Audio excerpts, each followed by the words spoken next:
बिहार में नीतीश कुमार जी सरकार में है, भारतीय जनता पार्टी के साथ गलबहियां कर रहे हैं। यहाँ से चिराग पासवान जी हैं, मांझी जी हैं। आखिर क्या हो गया है आप लोगों को कि जितना श्री राम के आराध्य होंगे, जितना श्री राम को भगवान मानने वाले लोग होंगे, उससे ज़्यादा भगवान बाबा साहब को मानने वाले लोग होंगे।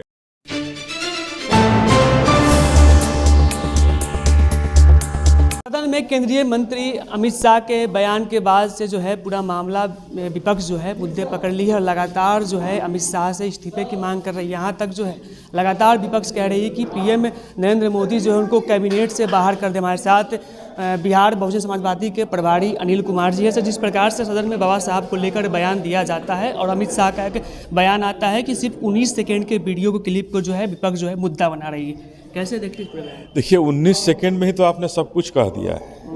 1 घंटा का क्लिप क्यों बने? 19 सेकेंड में ही तो आपने अपने मन की बात कह दी कि भगवान कौन है।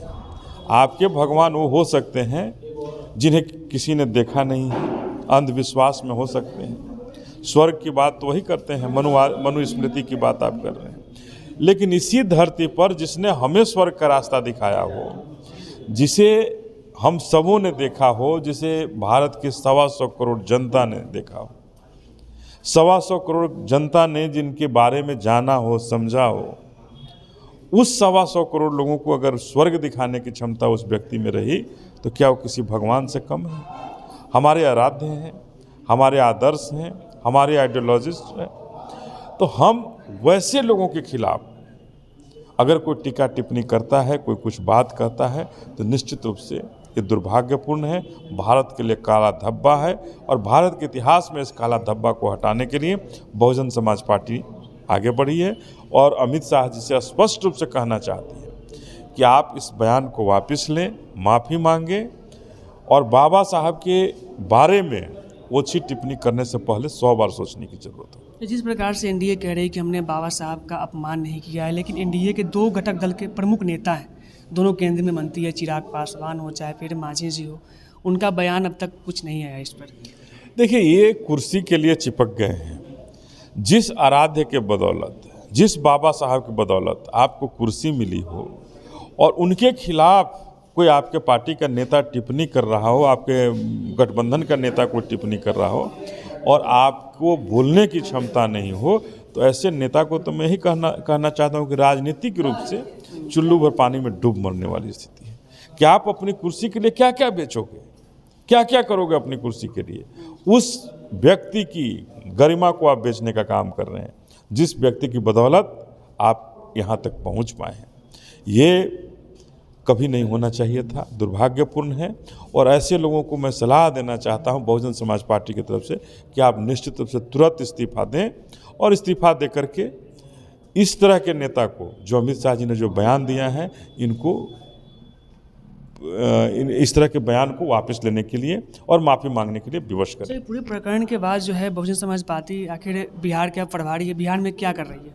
अम्बेडकर जी को जो बात निकल के देखिए, हम लोगों ने, हमारे बहुत सारे नेता पहले से भी इसके विरोध में अलग अलग जिला में कर रहे हैं, लेकिन अभी हम लोगों ने फैसला लिया है बहन जी के निर्देश पर कि 24 तारीख को पूरे बिहार के हर एक जिला मुख्यालय पर बैठ के धरना प्रदर्शन होगा और अमित शाह के इस बयान के लिए, और अमित शाह को विवश किया जाएगा कि आप अपने इस बयान को वापस लें और माफ़ी मांगें।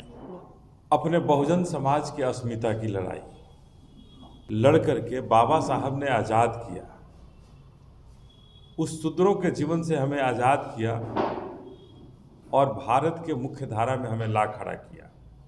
उन सामंतवादी और मनुवादी व्यवस्था को दरकिनार करते हुए एकमात्र शख्स थे बाबा साहब, जिन्होंने सारी सामंतवादी और मनुवादी ताकतों पर कुठाराघात करते हुए आज़ाद भारत में शूद्रों को भी आज़ाद पंछी बना दिया कि अब भारत में कोई बड़ा और छोटा नहीं होगा, सब एक बराबर होंगे। ये उस बाबा साहब के सुंदर संविधान की बदौलत, बाबा साहब के उस महान शख्सियत की बदौलत और बाबा साहब ने जो तामील लिया, जो शिक्षा ली अलग अलग देशों में जा कर के, उसकी बदौलत हम सभी आज़ाद हुए। एक गृह मंत्रालय क्या मिल गया, वो लग रहा है कि हम भारत के सबसे अकेला हम ही हैं। भारत का कोई इतिहास नहीं था। भारत का इतिहास इस मोदी सरकार से है, और उसके पहले भारत आज़ाद नहीं था।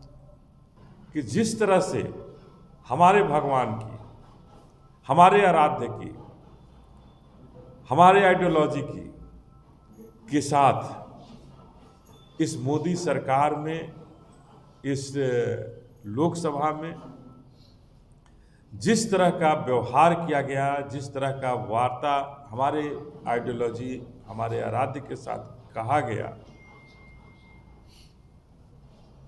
अम्बेडकर अम्बेडकर अम्बेडकर, ये बड़ा ही भारत के इतिहास में दुर्भाग्यपूर्ण रहा है।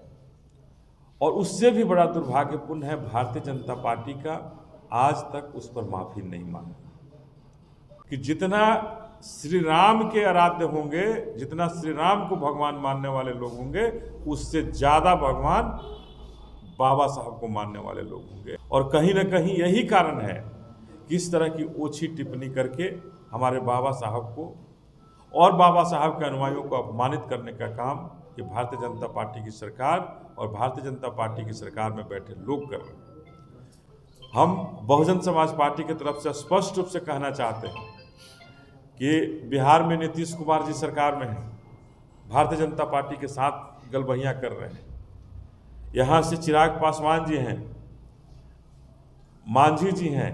आखिर क्या हो गया है आप लोगों को कि जिस व्यक्ति के कारण आप यहाँ नेता बने, आप मुख्यमंत्री बने, मंत्री बने, और उसको जो उसके खिलाफ अगर कोई ओछी टिप्पणी कर रहा है, उस ओछी टिप्पणी पर आप एक बयान नहीं दे पा रहे हैं, ऐसी कौन सी मजबूरी हो गई आपकी? चिराग पासवान जी, क्या हो गया है आपको? आप दलितों के नेता बनने की हिमायत करते हैं कि हम दलितों के नेता हैं, और दलितों के भगवान पर कोई अगर आरोप लगा रहा है, कोई अगर उनके बारे में कोई गलत बोल रहा है, उस पर आप नहीं बोल पा रहे हैं। मांझी जी, आप नहीं बोल पा रहे हैं। तो क्या आप सभी बाबा साहब के नकली अनुयायी हैं क्या? बाबा साहब को मानने वाले लोग कहाँ चले गए? भारतीय जनता पार्टी के साथ गलबहियां कर रहे हैं अपनी कुर्सी बचाने के लिए। बाबा साहब को कब तक अपमानित आप कराएंगे? तो सुबह 10 बजे से एक दिवसीय हर एक जिला मुख्यालय पर बिहार के अंदर हम धरना प्रदर्शन बहुजन समाज पार्टी करेगी, अपनी बहन मायावती के नेतृत्व में, अपनी बहन जी के आदेश पर। और अमित शाह जी जैसे शख्सियत जो हमारे बाबा साहब के खिलाफ टिप्पणी किए हैं, उनको जरूर हम बिहार के अंदर सबक सिखाएंगे। और नीतीश कुमार जी, चिराग पासवान जी, मांझी जी, आप जरूर बाबा साहब के बातों को जरूर गौर करें, और उन्होंने जो किया है उनके इतिहास के पन्नों को मिटने मत देने दीजिए। भारतीय जनता पार्टी के साथ गलबहियां करके अपनी कुर्सी बचाने के लिए एक ऐसे शख्स से दोस्ती कर लीजिए जो हमारे आराध्य पर टीका टिप्पणी करे। ये कभी भी बिहार की जनता आपको माफ नहीं